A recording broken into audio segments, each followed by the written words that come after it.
Hello everyone. In this video I'm going to be solving some linear first order initial value problems, or IVPs, in which we're going to put the differential equation in standard form and solve it using an integrating factor, which if you've seen other videos of mine, I've done several examples of this before. But this time these are initial value problems, and I've got just two examples. Alright, so my first example, and for both of these examples I have the same instructions, where I'm asked to solve the given initial value problem, IVP, and then after I solve it, give the largest interval I over which the solution is defined. Alright, so we're going to find a specific solution that satisfies some initial condition. Alright, so here again these are first order linear, the differential equation. So my differential equation is this: x times dy dx plus y equals 4 times x plus 1. Alright, and this is not a separable equation. Now you could possibly make a substitution to make it separable, but I'm not going to worry about that. What I'm going to do is, since we know it's a linear first order equation, or at least a first order equation, here's the standard form. I'm going to put this into the standard form for a linear first order differential equation.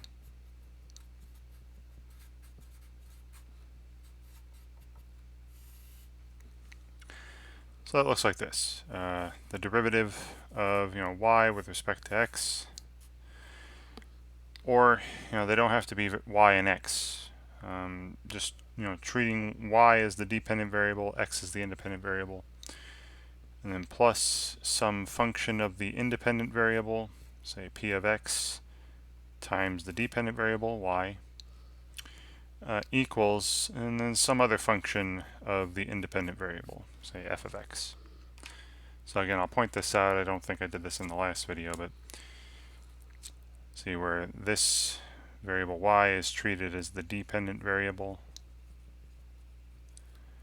and that shows up there and there, and the variable, whatever variable's down here, is treated as the independent variable,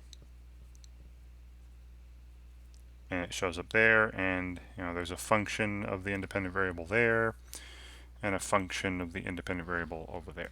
Right. Yeah, so this is called a linear first order differential equation in standard form. And the way we solve these is we find something called an integrating factor,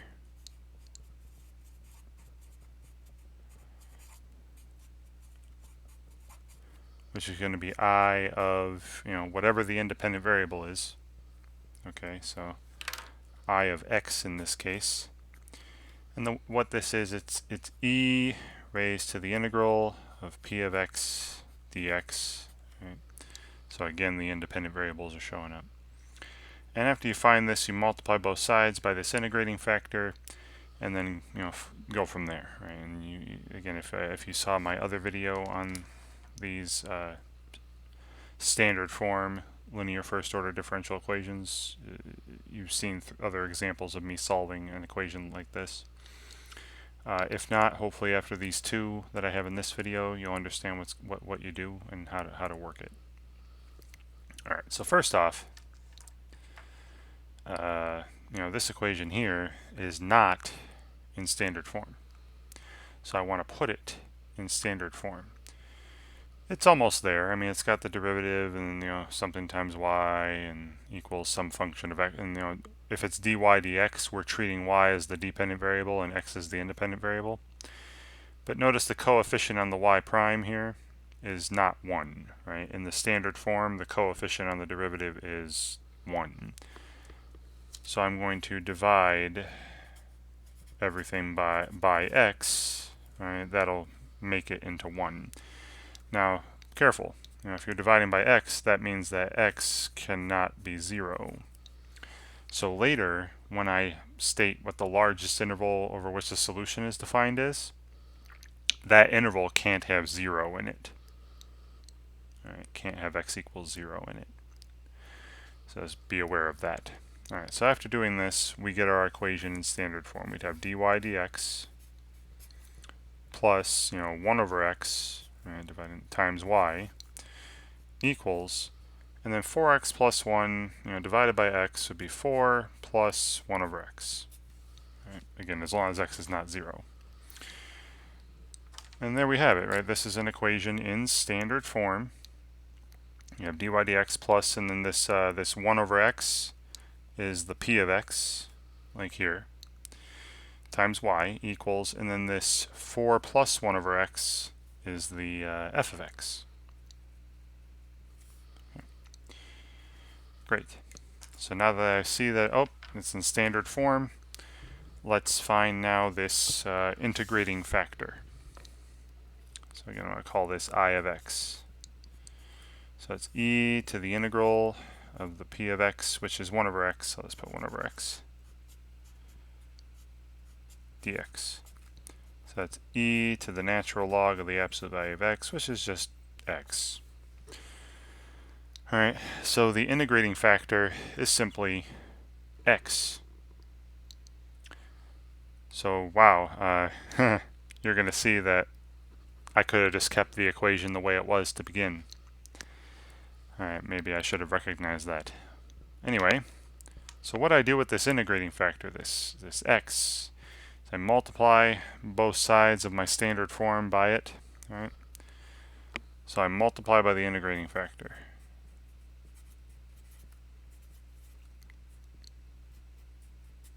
So multiply both sides by x, that'll be basically what I started with, x times dy dx plus, 1y equals 4x plus 1. All right, if I multiply everything by x. All right. But still keep note that x can't be 0. All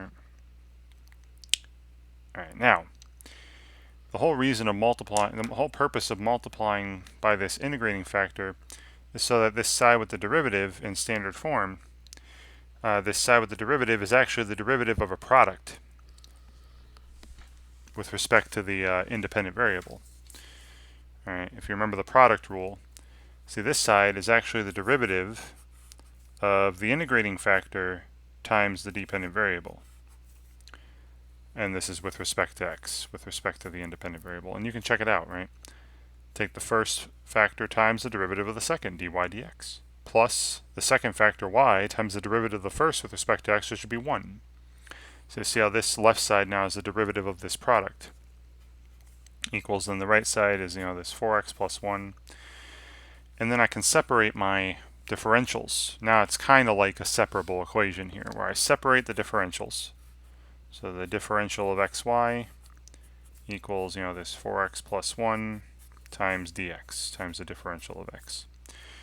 And then once the differentials are separated, I guess I should write that, separate differentials.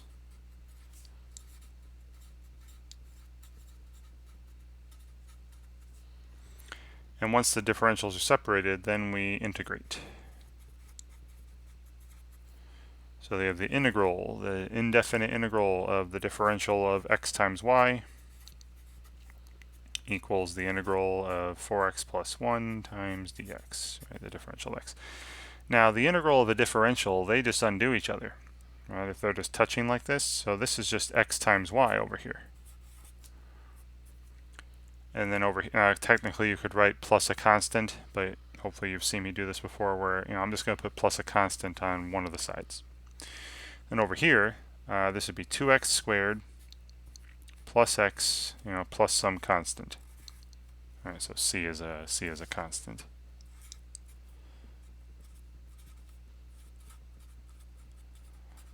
All right, now once a constant is revealed, like I have just done here, before I do any solving for y, I like to find the value of that constant, or whatever constant show up in my initial value problem. All right. Now remember, there was an initial condition. That was way back up here. here was the original statement. Remember this initial condition, y of 1 must be equal to 8. And this will help me find the constant. All right, so I'm going to put this into the equation here. So this is telling me whenever x is 1, y is 8. So just replace x with 1 and y with 8, and then we can find c.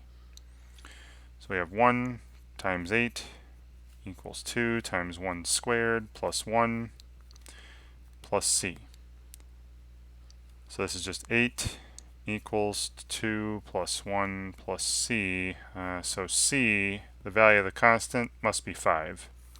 So that's going to go there. Right? The value of the constant must be 5.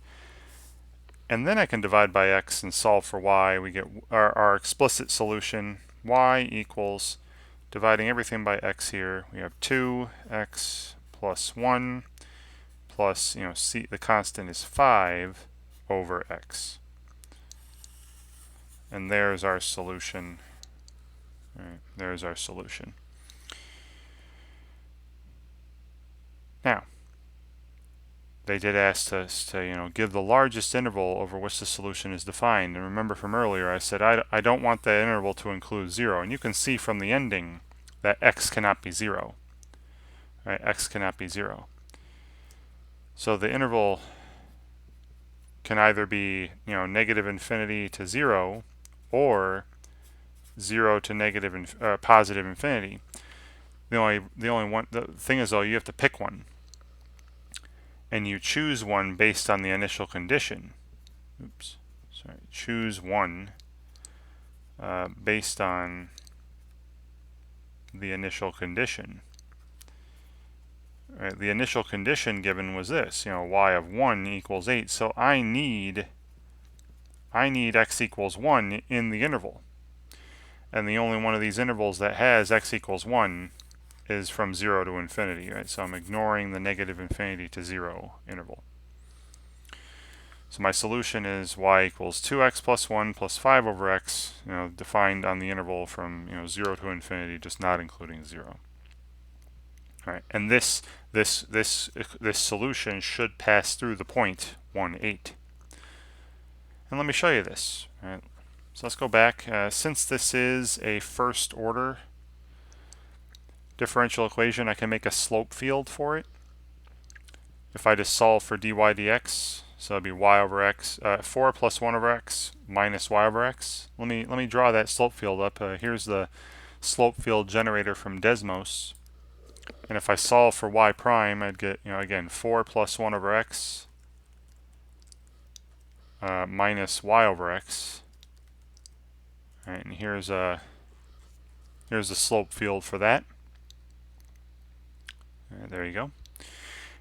And yeah, we're only going to be looking again from 0 to infinity on the x-axis, the right half of the plane. Let me put in my solution, that solution curve, y equals 2x plus 1 plus 5 over x. And look at the graph of that. Right. Now, not that part of the solution. Right, I want that part. Right, the part of it where x is greater. Now, a lot of it's, whoever made this, I didn't make this, right? Whoever made this slope field generator only went up to 10 on the x-axis and y-axis.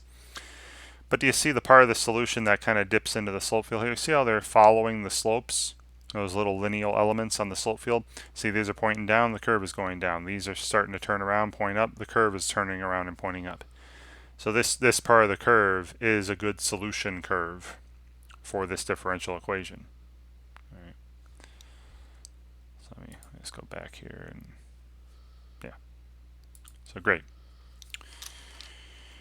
All right, so again, putting in standard form, integrating factor, multiply both sides by the integrating factor, get your differentials, separate the differentials, integrate, solve, right? And use your initial condition to find any constants. Okay, great. All right, so I got one more. All right. Another initial value problem where we have a first order linear differential equation, and I'm asked to solve it and also give the largest interval over which the solution is defined. And again, we're going to pick an interval that would also contain this point, the point, pi over 2, 1. Alright, so this time, you got y prime, which is the same thing as dy dx, right? dy over dx, because, it's the derivative of y with respect to the independent variable, and it looks like the only other variable in here is x, so x is the independent variable. So I've got y prime minus the sine of x times y equals 2 times sine of x, and the initial condition that needs to be satisfied is the value of y when x is pi over 2 must be 1. So we'll use this to find any constants that we have later. All right, well, this is already in standard form. Right. There's your y prime. The p of x is this negative sine x times y equals, and then this 2 times the sine of x is the f of x. This is already a first order differential linear differential equation in standard form. All right, so already in standard form. So if that's the case, I'm going to find this integrating factor, that e to the integral of p of x dx. So it'd be e to the integral of negative sine x dx. So that's e to the cosine of x. All right. And now what I'm going to do is multiply both sides, every term, by e to the cosine of x. So now we have e to the cosine of x times y prime minus sine of x times e to the cosine of x times y equals 2 sine of x times e to the cosine of x, right? Multiplying everything by this integrating factor. Now, as I mentioned with the last example, the whole reason for doing this is so that, the side with the derivative on it is actually the derivative of a product. And it's actually the derivative of the product of the integrating factor, e to the cosine x, and then times the dependent variable times y. And this is with respect to the independent variable x. And you can go ahead and check it. Take, first times the derivative of the second, e to the cosine x times y prime, plus the second, y, times the derivative of the first, so it should be e to the cosine x times negative sine x. It works out perfectly. Equals, and over here I've got, 2 sine x times e to the cosine x. All right, then I'm going to separate the differentials and integrate. All right, so we have the differential of the product of e to the cosine x times y equals 2 times the sine of x times e to the cosine of x dx. And we integrate. I'll just do it here. All right, put the integral symbols here. Now, the left side's easy. All right, the integral of a differential, they just undo each other. We're left with e to the cosine of x times y. The right side, now you might be able to see what it is already if you have enough practice at it, but I'll take you through it in baby steps. I can make a simple u substitution over here. If I let u be the exponent here, say cosine x, and then du would be negative sine x dx. Well, here's sine x dx, so sine x dx, right, would just be negative du, and then this becomes, I'll replace dx with negative du, or I'm sorry, the sine x dx with negative du, and then this becomes e to the u, and what I have is negative 2 times the integral of e to the u du, right, which would be just negative 2 e to the u plus some constant, and u was cosine x, so over here, and hopefully that wasn't too unclear, but this is negative 2 times e to the cosine of x plus some constant. Right. And now that a constant has appeared, I'm going to find the value of this constant, such that the initial condition is satisfied. So, initial condition.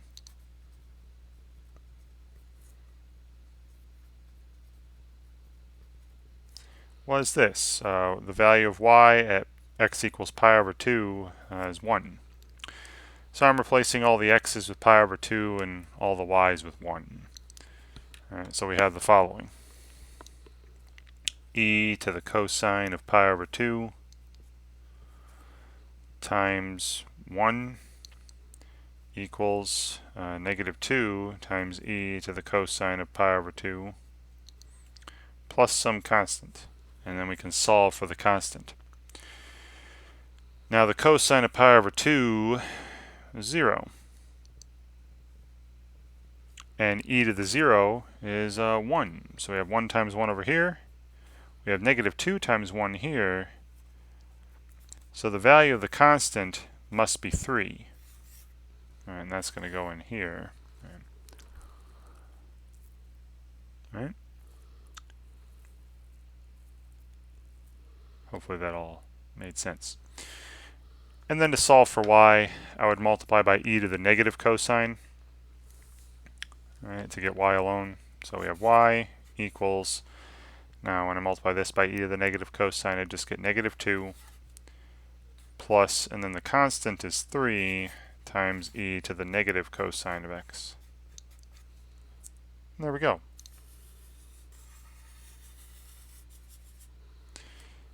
Notice that I did not do any sort of division by x, or like I did in the first example, and all the functions that showed up are exponential and sine or cosine, and those are defined everywhere.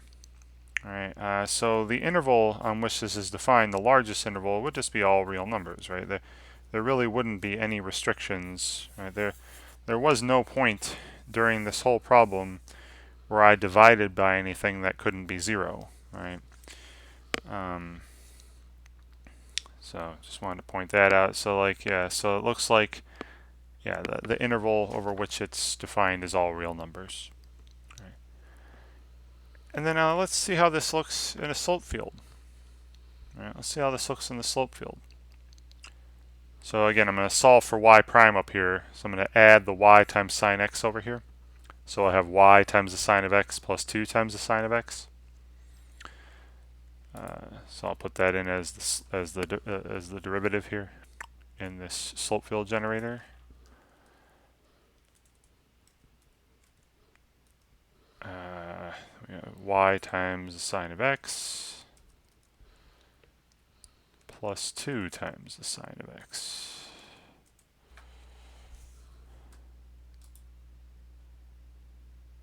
There we go. It took a while. But there's a slope field for the direction field for that particular equation. And I'm going to graph our solution curve. Y equals, what was it, negative 2 plus 3 times e raised to the negative cosine of x power. And there you go. And look at this, how it flows in the same directions as these little lineal elements in the direction field. See, all these little lines are pointing down, the curve is going down. All these little lines are pointing up, it curves back up, down, then up, then down, then up, following along in the direction of the direction field pretty well. And it should pass through that point from the initial condition, pi over 2 comma 1. There it is right there, right? And this little dot. This solution does pass over the point that's stated in the initial condition. So wonderful. All right, so again, get it. If you have a linear first order, if you recognize that you have a linear first order differential equation, get it in this standard form. Find this integrating factor, multiply both sides by it, get your differentials, separate your differentials, integrate, and solve. And find any constants if necessary using an initial condition if that's what you're given. All right, and hopefully watching me go over these couple examples helps you out when you work on similar problems. And thank you very much for watching.